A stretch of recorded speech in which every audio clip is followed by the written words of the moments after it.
Why do deep thinkers often feel alone?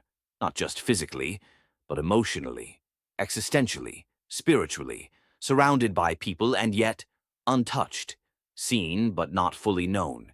It's not arrogance, it's not self-isolation, it's something deeper, something harder to explain. Because when your mind is wired to look beneath the surface, small talk feels hollow, conversations drift, and the noise of the world rarely speaks to what you're really feeling. You ask questions that make people uncomfortable. You wonder about meaning when others just want entertainment.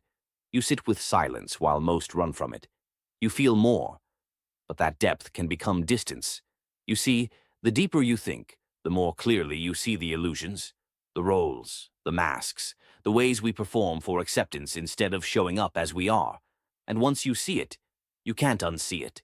It becomes harder to pretend, harder to laugh at what doesn't feel funny, harder to engage in a world that often values speed over stillness, surface over soul.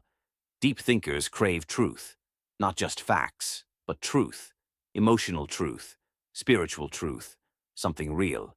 But realness can be rare, and when you long for it, you start to feel like a stranger in your own life. You wonder, is there anyone else who thinks like this? Is there anyone else who feels the weight of things that no one talks about? You're not alone in feeling alone, but it can feel that way because not everyone is ready for the kind of depth you bring. Your presence is a mirror, and most people aren't looking to reflect, they're looking to escape. But you reflect anyway. You ask, you notice, you feel what others silence, and that makes you different. Not broken, not dramatic, just awake. Loneliness becomes the price for not numbing yourself.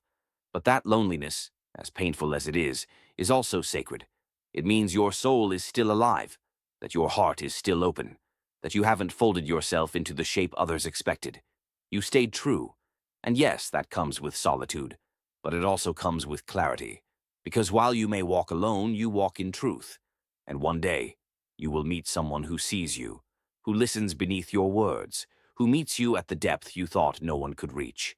And until then, your own company is not a punishment, it's preparation. So no, you're not too much. You're not too quiet. You're not too deep. You are tuned to something quieter, something subtler, something sacred. It's not a flaw. It's your frequency, and not everyone will hear it. But those who do will never forget you.